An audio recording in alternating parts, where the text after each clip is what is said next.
coming in as a freshman with a record of 28-8 as we began the tournament. Dylan Camel, a sophomore, Oakley. Tend to get the younger kids in these lower weights more so than in the upper weights. Yeah, very seldom you see a senior at 103 pounds.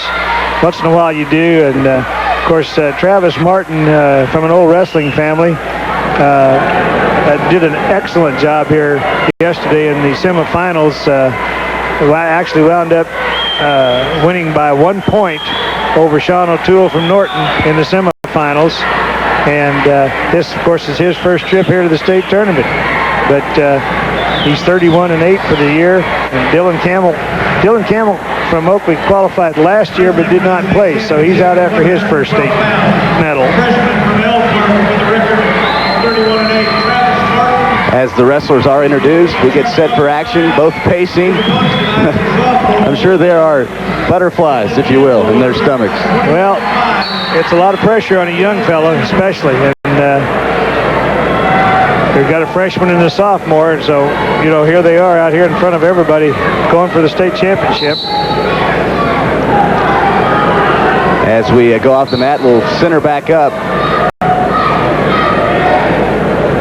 I mentioned that Tyler Martin's from an old wrestling family that might not be readily apparent to people, but his mother is one of the Peterson family from Beloit, who had at least 2 boys who were outstanding wrestlers in high school. And Wayne, of course, used to coach here at Fort Hays State. And I saw Wayne here to watch the boys today. Travis has a brother, Tyler, who placed earlier this afternoon, too. Dylan Camel of Oakley in the purple, the yellow, the OHS, the red, or rather the green leg band. Travis Martin of Ellsworth in the black with the red and white and the red leg band. Now, you know, I referred to that color as yellow once, Troy, and I got in trouble. They said, that's gold. It's gold. I should have known. Our junior high school colors at Hoxie are blue and gold. Yeah. Which looks like blue and yellow. Yeah.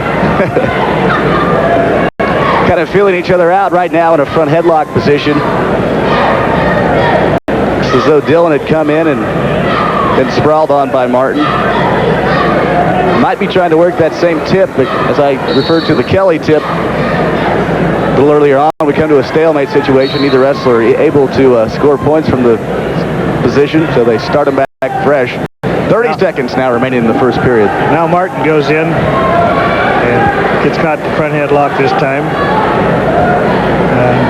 There's several things you can do out of that front headlock situation. There's rolls. You can also come around into a cradle situation, sort of shucks, pushing from side to side to try to spin around behind the other wrestler. Somebody told me once there's a lot of things to happen here, and most of them are bad. Especially when you're the one in the front headlock. That's right. Of course, Martin being coached by Chuck Levenstein and Bill Parsons. Of course, Bill Parsons also a former head coach at Ellsworth High School. Camel being coached by Dale Samuelson. And, of course, his son, Barry, will be wrestling for a state championship later on in the evening. He's got a turn there for near fall. Near fall. 2-pointer there, I think. Quick little tip. Scores 2 points. Yes, a 2-point predicament situation for Dylan Camel of Oakley. He now leads with 1:30 remaining in the second period, 2-0 over Travis Martin of Ellsworth. We're asking the friends and family to stay off the floor so you don't interrupt the other matches. And our assistant official, of course, you notice that Aaron Adams is now the head official, and his assistant has come in on a rotation basis as Phil Martin from Clay Center. Referees need rest as well as the wrestlers. Dylan now working with the legs, the top position. I would assume trying to work into some sort of a... He's trying to work for that guillotine or some kind of a crossbody turn there. And of course, Martin is not wanting to get up where he can get turned with that. He's staying down as flat as he can, trying to get that hand out of his arm there. Got another stalemate. So we will center back up with 51 seconds remaining in the second period. Still 2-0. Dylan Camel of Oakley, who is, by the way, the son of the assistant coach at Oakley, leading 2-0. Another quick tip. Didn't get any back points that time. Martin trying to come out of that with a headlock reversal. Not able to pull it off, though. He almost had it. If he'd have been able to turn that back to the mat instead of letting it get up straight, he'd have had a reversal and possibly a near fall out of it.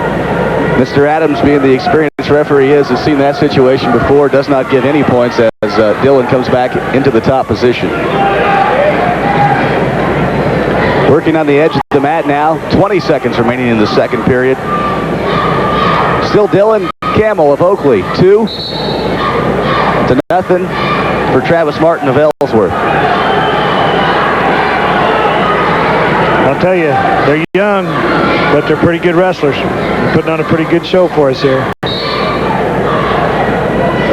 You may notice that the Hoxie crowd will occasionally get into this match. It is because Dylan Camel of Oakley is the first cousin to the Coster boys, which you may have seen on this program before from Hoxie. We will see one a little later on this evening in the In final. other words, they might be ganging up on folks tonight, huh? Yeah. It's a possibility. I think Oakley has helped Hoxie out in the past with the Coster boys, so we might owe them.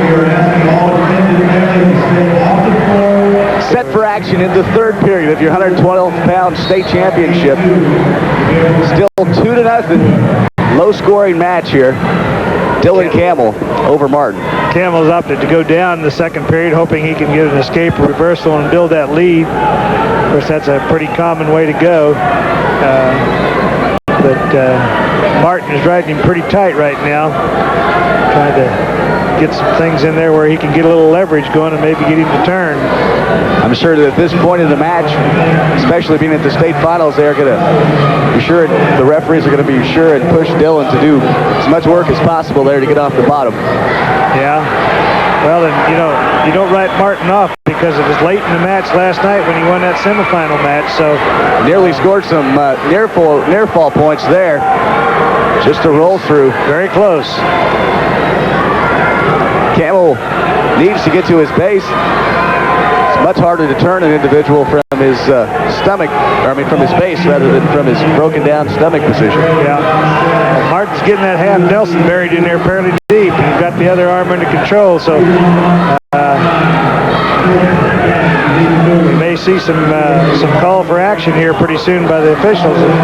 Camel stays down flat on the mat there. Saw Martin kind of pleading his case there with the referee. There we go. There we get the stall warning on Camel. Martin. Got a stall warning on Martin. Oh, it's on Martin, the top position. See, the rule says that the top man has to come out to the side and apply perpendicular pressure. He cannot stay parallel. And Martin is trying to turn him, but he's trying to turn him from the top position there without coming out to the side. And that's why he got the stalling call, because he has the arms tied up, he has him down flat on the mat, and he's not coming out to the side. And if there he goes into a cradle. If you've ever been in the bottom position with someone laying parallel on top of you, you can see why it would be hard for Dylan to make much movement. Now 19 seconds remaining, still 2-0 in the third period. Camel's got hold of that wrist around his neck there. He's not going to let go of that because he doesn't want him to be able to hook that cradle up. But here we go. We're going for the roll there. We got one quick count, no points. It appears time is going to run out, and it does. Dylan Camel, your state champion at 112 pounds for the Oakley Plainsmen, by a score of 2-0 here in your 112-pound weight class. That was a pretty good effort there by Martin at the end of the match, too. I tell you, it took a lot of guts to take those tries, but he went after it. He gave it everything he had, left everything he had on the mat, which is the way to do it. Gives you no reason to feel any remorse as long as you left everything you've got right out there. That's right. If you didn't try it and didn't get it, then you got a reason to feel bad. If you tried everything you had and didn't get it, that's a different story. Getting ready to give out the awards at 103-pound. Sixth place, we have Josh Gentry from Rossville. Fifth, Tyler Conway from Osborne. Fourth